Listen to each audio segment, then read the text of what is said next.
Beri nama pedang ini Naga Puspa. Selamatkan dia. Jangan sampai jatuh ke tangan pendekar berwatak jahat.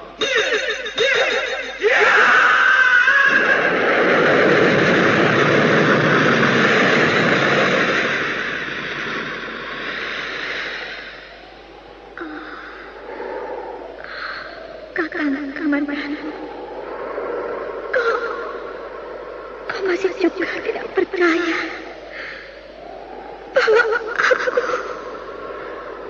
aku mencintaimu.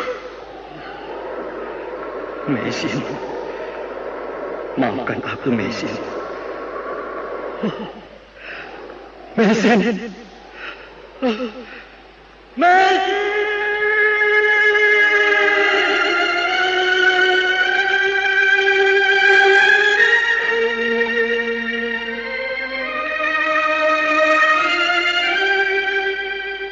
Tutur Tinula.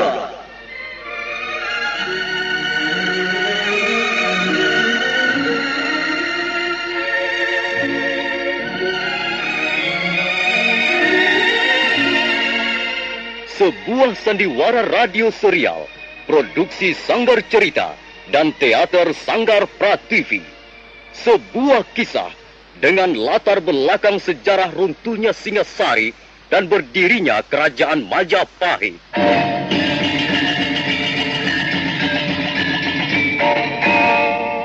Sandiwara ini didukung oleh pemain-pemain radio yang sudah ternama. Ferry Fadli, Ivone Rose, dan Eli Ermawati.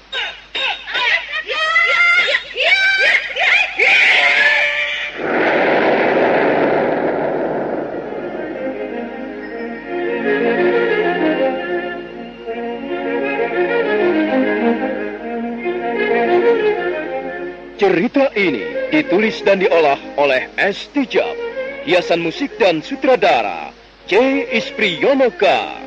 Kali ini mengetengahkan episode ke-12 dengan judul Naga Puspa Kresna.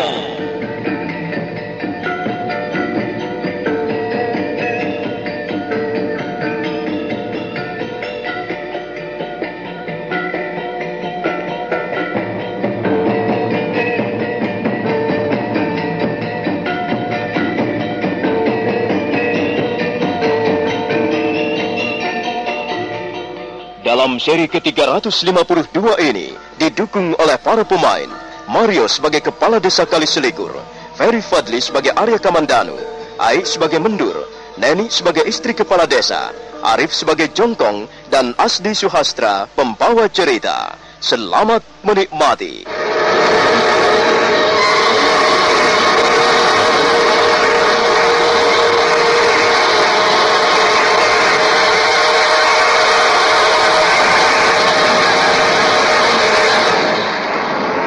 Kepala Desa Kaliselikur terus menyerbu dengan garang. Nampaknya dia mempunyai juga sedikit kepandaian olah kanuragan.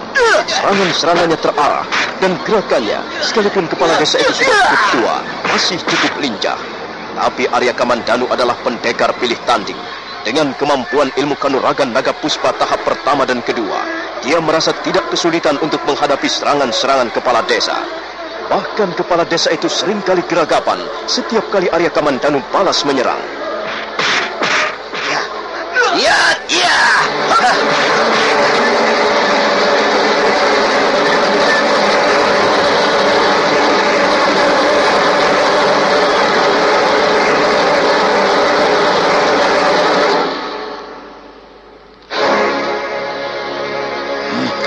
Kurang ajar. Rupanya kau mau pamer kepandaian di desa Kaliselikur. Maaf Bapak Kepala Desa. Bukan saya memulai, melainkan Bapak Kepala Desa. Saya hanya melayani saja. Kau tidak perlu menyombongkan dirimu, anak muda. Kalau kau masih tidak mau kutangkap dan kuperiksa, maka aku terpaksa menggunakan cara lain. Bagaimana, anak muda? Apakah kau masih berusaha untuk melawan? Pikirlah baik-baik. Saya tidak bermaksud melawan Bapak Kepala Desa. Saya datang ke tempat ini tidak untuk membuat kerusuhan. kau akan kami periksa dengan seksama. Kau mempunyai hak untuk membela diri. Tapi janganlah berbuat seenakmu di desa ini. Hah? Maaf, Bapak Kepala Desa. Bapak Kepala Desa jangan memojokkan saya. Saya bukan penjahat. Saya bukan pencuri. Sudahlah anak muda. Jangan banyak bicara. Sebenarnya, aku ingin bersikap lunak padamu. Tapi justru kaulah yang telah memojokkan aku. Sehingga aku terpaksa bersikap kasar. Nah, bagaimana sekarang? Masih juga tidak mau menyerah? Saya tidak perlu menyerahkan diri. Karena saya tidak bersalah. Kalau Bapak Kepala Desa bermaksud menggunakan pedang untuk menangkap saya, silahkan. Hei, anak muda. Aku tahu kau mempunyai ilmu kanuragan yang cukup tinggi. Tapi aku adalah kepala desa di sini. Aku harus ikut bertanggung jawab terhadap keamanan desa Kali Selikur. Awas!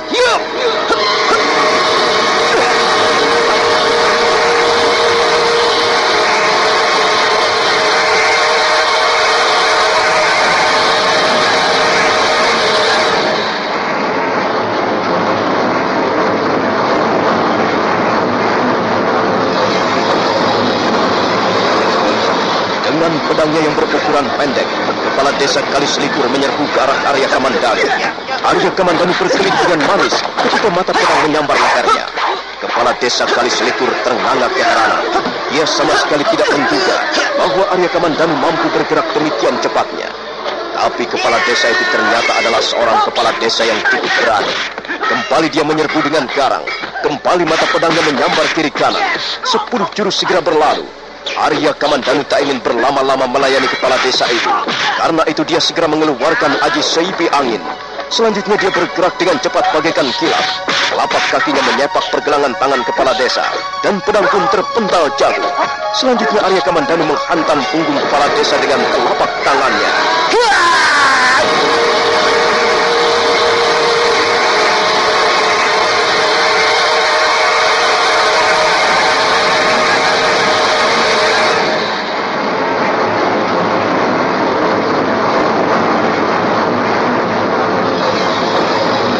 Kejadian itu berlangsung dengan sangat cepatnya. Kepala desa Kali Selikur masih terengah keheranan ketika pedangnya terpental jatuh. Mendadak tubuhnya menjadi limbu. Dan sebentar kemudian, kepala desa Kali Selikur itu pun membongkok untuk kemudian roboh ke tanah. Arya Kamandanu tidak menunggu lebih lama lagi. Begitu melihat tubuh kepala desa itu roboh ke tanah, dia pun bergegas melangkah ke arah pintu. Dia agak ragu-ragu sejenak. Tapi ternyata pintu itu tidak terkunci.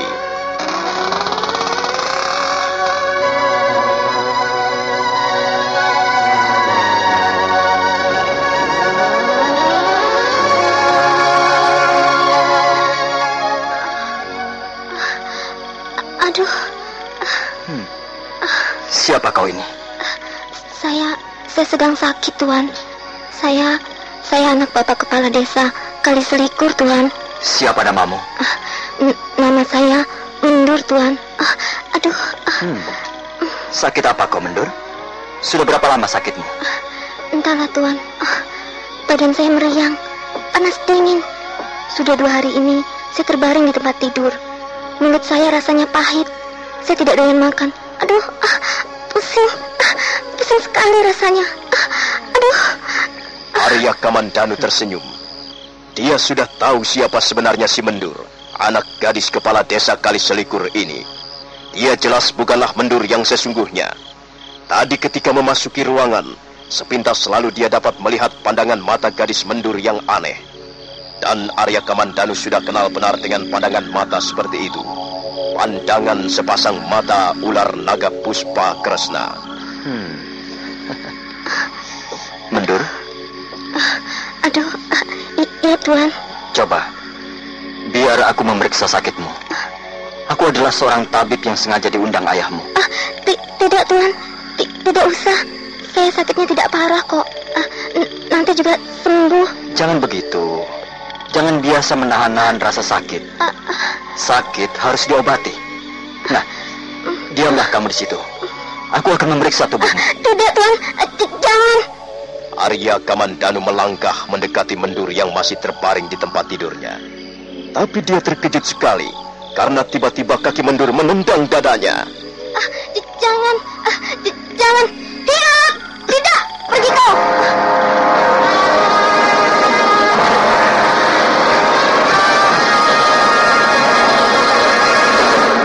Ada apa dengan dirimu, Mendur?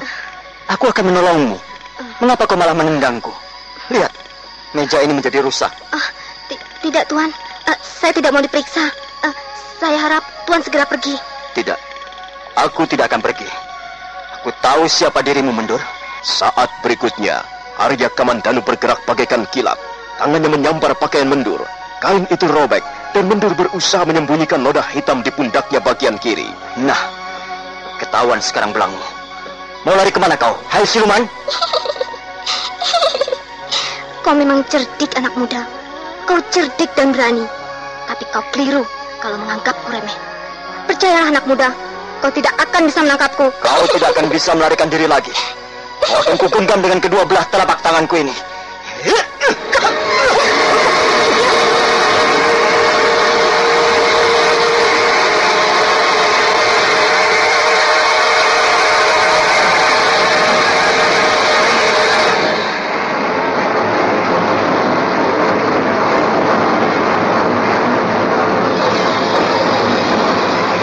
Arya Kamandanu terus berusaha menyergap gadis Mendur yang merupakan penjelmaan dari ular naga Puspa Kresna. Tapi gadis itu ternyata sangat lincah. Tubuhnya licin bagaikan belut. Suatu ketika Arya Kamandanu dapat menangkap tangan si gadis. Tapi buru-buru dia melepaskannya kembali karena tangan si gadis yang sebelah menampar wajahnya. Dan tamparan itu terasa panas serta menyakitkan. Setelah menampar, gadis Mendur berusaha untuk melarikan diri melewati pintu belakang. Awas, jangan lari! Mau lari kemana kau? Hai siluman!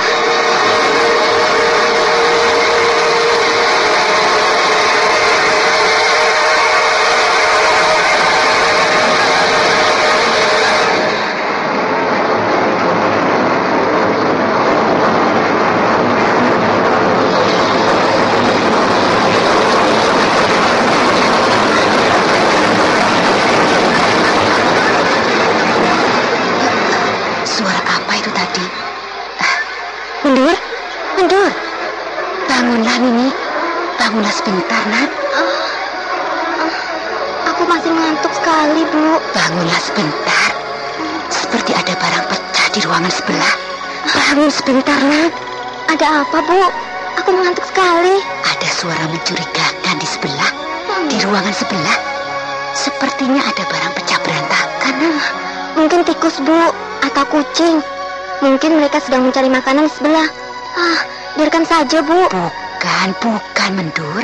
Jelas bukan kucing, juga bukan tikus. Tadi samar-samar aku mendengar seperti ada suara orang berlari di halaman belakang. Begini saja, kau tunggu di sini dulu ya. Iya, Bu. Aku mau melihat ke halaman sebentar. Hati-hati ya, Bu. Kau kunci saja pintunya dari dalam. Iya, Bu.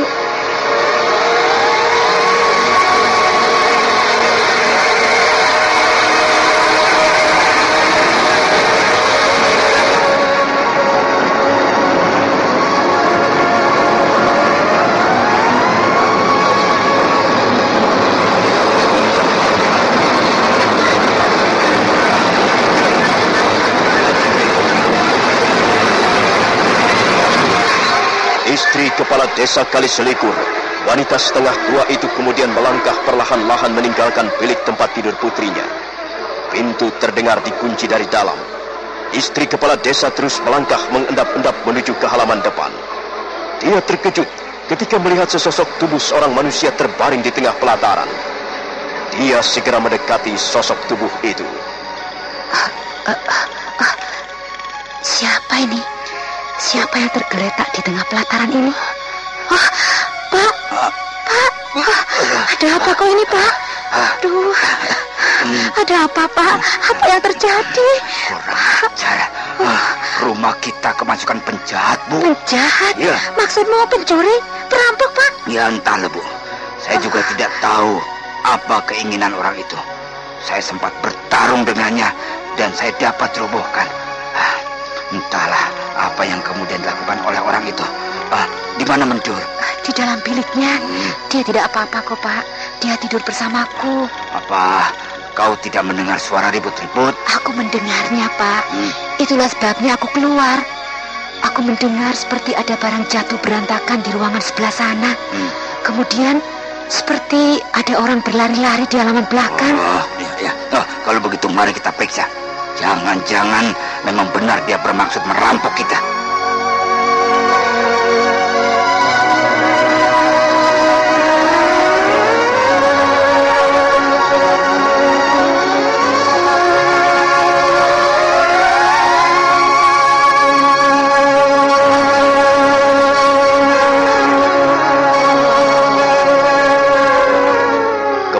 Desa Kaliselikur dan istrinya segera memeriksa rumahnya. Dia terkejut begitu melihat ada sebuah ruangan yang isinya berantakan. Cangkir-cangkir pecah, meja terbelah. Ruangan itu sebenarnya adalah ruangan milik Jongkong pembantunya. Aneh sekali, Pak. Mengapa ruangan si Jongkong bisa morat-marit seperti ini, Pak? Jelas bahwa orang itu tadi bermaksud tidak baik. Mungkin memang dia perampok. Dia bermaksud mencari barang-barang perhiasan atau barang-barang berharga yang lain. Tapi dia telah salah masuk kamar. Jongkong! Jongkong! Lah iya, kemana si Jongkong, Pak? Lah kok malam-malam begini dia belum tidur? Jongkong! Jongkong! Rasanya ada sesuatu yang tidak wajar telah terjadi di rumah kita, Bu. Ada apa, Pak?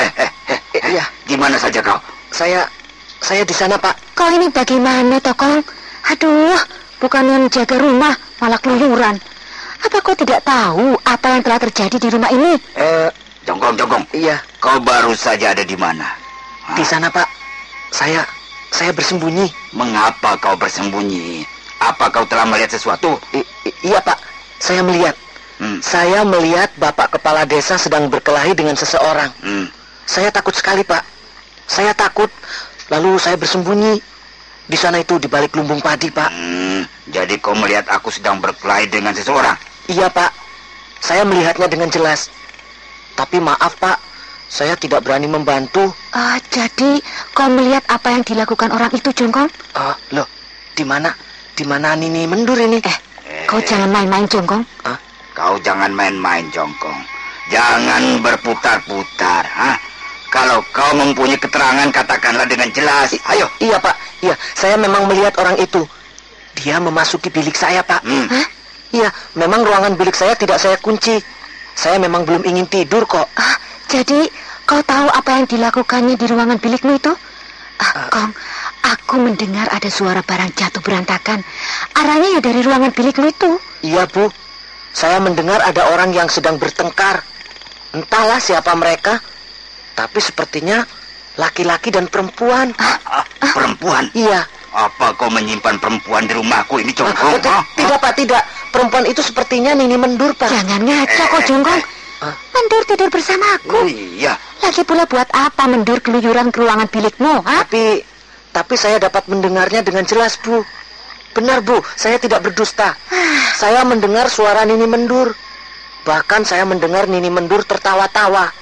Kemudian terdengar seperti orang baku hantam di dalam ruangan bilik saya. Sudah. Iya, Pak. Keteranganmu semakin bertambah tidak beres saja. Sudah, sekarang bunyikan saja kentongan. Panggil warga desa. Kumpulkan mereka di halaman depan sana. Iya, Pak. Jongkong, pembantu yang masih muda usia itu, kemudian melompat ke arah gardu balai desa. Dan sebentar kemudian terdengar bunyi kentongan bersahut-sahutan.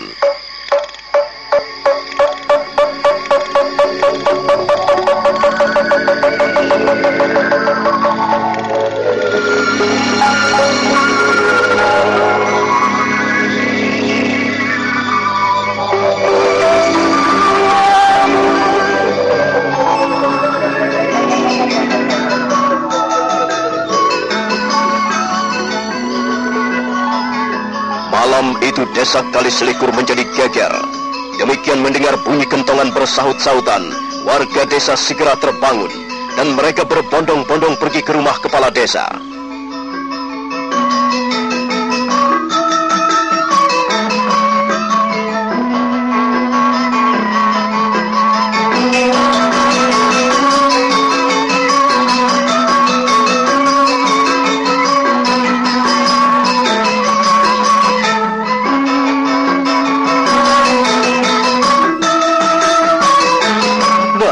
bagaimanakah kisah selanjutnya?